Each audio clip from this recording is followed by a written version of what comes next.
नमस्कार मित्रांनो, माझं नाव आहे ऋतुराज आणि आज आपण परत एका पेंटिंगचा रिव्ह्यू करणार आहोत। तर ह्या पेंटिंगच्या रिव्ह्यूमध्ये आपण पहिले तर पाहणार आहोत की ही सुंदर अशी पेंटिंग ही ॲक्च्युली कोणाची आहे, ही पेंटिंग कोणी बनवलेली आहे, ही पेंटिंग कोणत्या कारणाने बनवली गेली आणि या पेंटिंगच्या मागच्या काही इंटरेस्टिंग स्टोरीज ह्या काय आहेत हे आपण एकदा पाहून घेऊयात। तर चला सुरू करूया।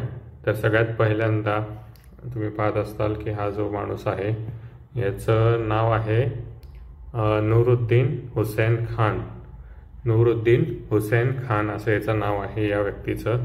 तर हा जो व्यक्ती होता हा ईस्ट इंडिया कंपनीचा एक रिप्रेझेंटेटिव्ह होता। 1792 मध्ये ही पेंटिंग बनवली गेलेली आहे। आता हा जो माणूस होता हा ईस्ट इंडिया कंपनीसाठी काम करायचा। हा काय म्हणतात त्याला मुंबईचे जे ब्रिटिश होते त्यांच्यासाठी हा काम करत होता आणि याचं काम असायचं की पुणेचे जे पेशव्यांचा दरबार आहे त्या दरबारामध्ये ईस्ट इंडिया कंपनीचं रिप्रेझेंटेशन करायचं। म्हणजे पेशव्यांच्या दरबारामध्ये ईस्ट इंडिया कंपनीच्या तर्फे आलेला एक माणूस म्हणजे हा माणूस होता। तर हा जो व्यक्ती होता त्याला एक आर्टिस्ट होता, त्याचं नाव होतं जेम्स वेल्स। तर हा माणूस कसा दिसतो काय दिसतो आपल्याला माहिती नाही, याची पेंटिंग अवेलेबल नाही आहे। तर तो जेम्स वेल्स जो होता तो स्कॉटलंडहून इथं मुंबईमध्ये आलेला होता आणि मुंबईमध्ये त्याला काही ब्रिटिश लोकांनी सांगितलं की तुला जर का तुझं करिअर करायचं असेल, करिअर करायचं म्हणजे तुला कमिशन्स मिळणार असतील पेंटिंग्सच्या, म्हणजे पेंटिंग बनवण्याचा तुला कॉन्ट्रॅक्ट घ्यायचं असेल तर तुला जावं लागेल पुण्याला। आणि पुण्याला गेल्याच्या नंतर तिथं पेशव्यांचा जो दरबार आहे तिथं मोठमोठे लोक येतात बसतात, पूर्ण भारतभरातनं तिथं लोक येतात, तर तुला तिथं जाऊन कमिशन्स मिळू शकतात।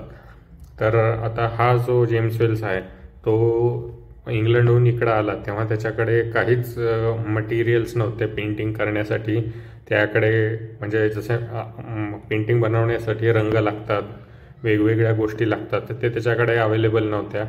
परत त्यांनी त्याच्या पहिलेच्या पेंटिंग्स स्वतःसोबत आणलेल्या पण नव्हत्या, त्यामुळे त्याला पहिलेपासून इकडं सुरुवात करावी लागली। आणि हा जो माणूस आहे तर त्यांनी सगळ्यात पहिल्यांदा या माणसाची पेंटिंग इथं बनवलेली आहे। याचं नाव तर सांगितलेलंच आहे। तर ह्या माणसाला जो रिप्रेझेंटेटिव्ह होता ईस्ट इंडिया कंपनीचा तर त्याला तिथं काय म्हणतो त्याला त्याची पेंटिंग यांनी बनवायला घेतली, जेणेकरून ही पेंटिंग तो दुसऱ्यांना दाखवू शकेल आणि ज्याने दुसरे लोक पण त्याला कमिशन देतील। म्हणजे याची पेंटिंग बनवून तो दुसऱ्यांना दाखवणार होता की माझ्या पेंटिंगच्या स्किल्स काय आहेत काय नाहीत हे दाखवणार होता। तर सगळ्यात पहिल्यांदा त्यांनी ही पेंटिंग बनवायला घेतली आणि तुम्ही पाहू शकतात की किती सुंदर अशी पेंटिंग आहे।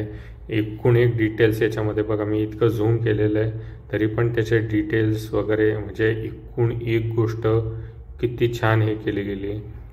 जर का तुम्ही इथं पाहिलं हे एकूण एक म्हणजे धागा ना धागा ही किती सुंदर त्यांनी पेंटिंग बनवलेली आहे।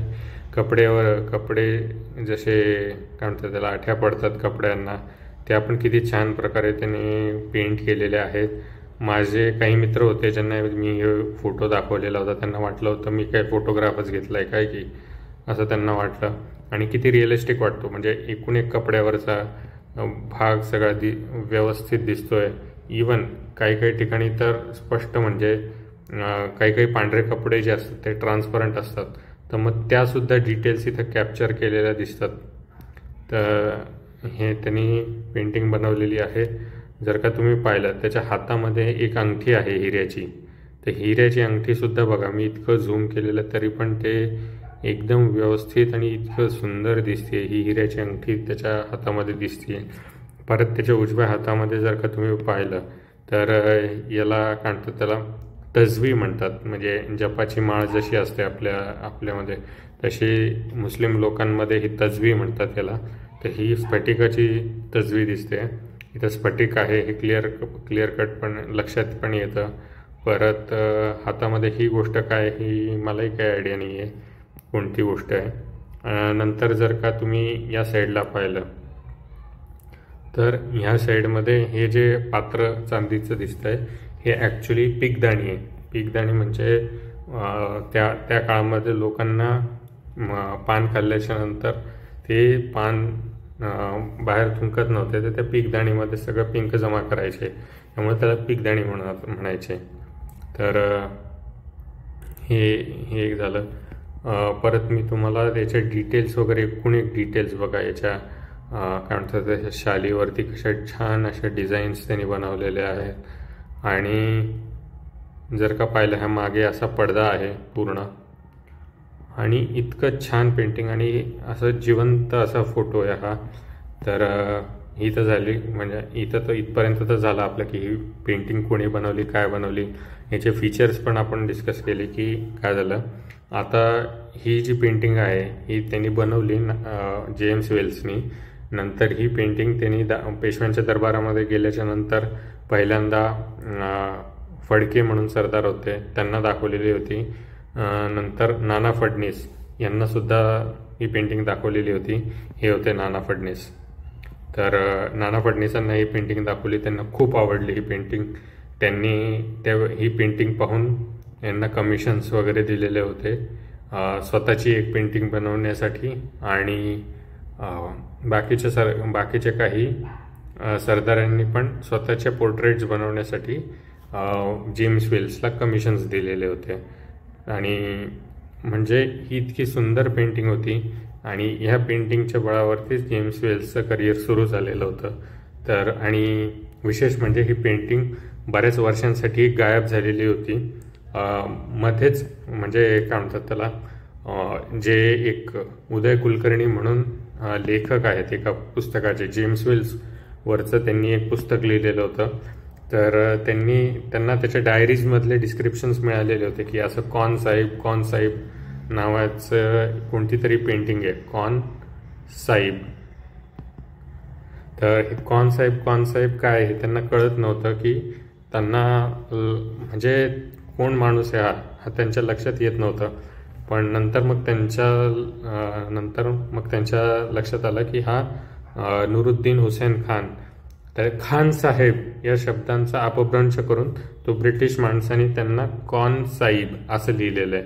खान साहेबच्या जागी कॉन साहिब असं त्यांनी ब्रिटिश इंग्लिशमध्ये लिहिलेलं असतं, त्यांचे उच्चार तसेच असायचे. तर त्यांनी काय म्हणतात त्याला, म्हणजे त्यांना कॉन साहेब वगैरे तो म्हणायचा. आणि ही पेंटिंग काही वर्षांसाठी गायब झालेली होती. आणि खूप वर्ष म्हणजे ज्याचे उदय कुलकर्णी जे लेखक आहेत त्या पुस्तकाचे जेम्स वेल्सवरच्या, त्यांनी ते पेंटिंगचा शोध घेण्याचा खूप प्रयत्न केला. त्यांना ती कुठं भेटलीच नाही ती पेंटिंग. नंतर त्यांनी जेव्हा स्टार्ट केलं होतं त्याच्या 1 का 2 वर्षाच्या नंतर त्यांना सडनली एका युरोपियन माणसाकडनं ईमेल आला की अशी पेंटिंग आहे, ती भेटलेली आहे आणि ती ऑप्शनसाठी आलेली आहे. आणि त्यांना लगेच कळालं की ही त्याच माणसाची पेंटिंग आहे. तर मग त्यांनी लगेच त्यांच्याशी कॉन्टॅक्ट केला आणि त्यांना सांगितलं की मला त्या पेंटिंगची एक चांगल्या हाय क्वालिटीची एक कॉपी द्या, मी त्या पेंटिंगबद्दल सगळी माहिती तुम्हाला देतो की ही पेंटिंग कोणाची आहे, याच्या मागची बॅकग्राऊंड स्टोरी काय आहे या पेंटिंगच्या मागची, जी मी आत्ता तुम्हाला सांगितली. आणि काय म्हणतात त्याला, त्यांनी पूर्ण काय म्हणतात त्याला ह्या पेंटिंगची पूर्ण माहिती त्यांना दिली. ते ऑप्शनमध्ये लावली गेली, म्हणजे या पेंटिंगचं ऑप्शन होणार होतं. ते एका युरोपियन रॉयल फॅमिलीकडे ही पेंटिंग भेटलेली होती आणि त्या रॉयल फॅमिलीनी ही ऑप्शनसाठी ठेवलेली होती पेंटिंग. तर ही पेंटिंग विकल्या गेली बघा, काहीतरी 2.5-3 करोड रुपयाला विकली गेली, रुपयांमध्ये किंमत सांगतोय. तर काय म्हणतात त्याला, याची पहिली हाय क्वालिटी प्रिंट ते उदय कुलकर्णींना भेटली होती आणि त्यांनी ही आपल्याकडे त्यांच्या पुस्तकामध्ये छापलेली होती. तर इतकी सुंदर ही पेंटिंग मागची किती इंटरेस्टिंग स्टोरी आहे. म्हणजे ही पेंटिंगमध्येच गायब झालेली होती, नंतर अचानक अपियर झाली आणि कोइन्सिडेंटली कसा त्या पेंटिंगचा शोध लागला ते यामधून आपल्याला कळतं. जर का तुम्हाला हा व्हिडिओ आवडला असेल तर लाईक करा, शेअर करा. धन्यवाद.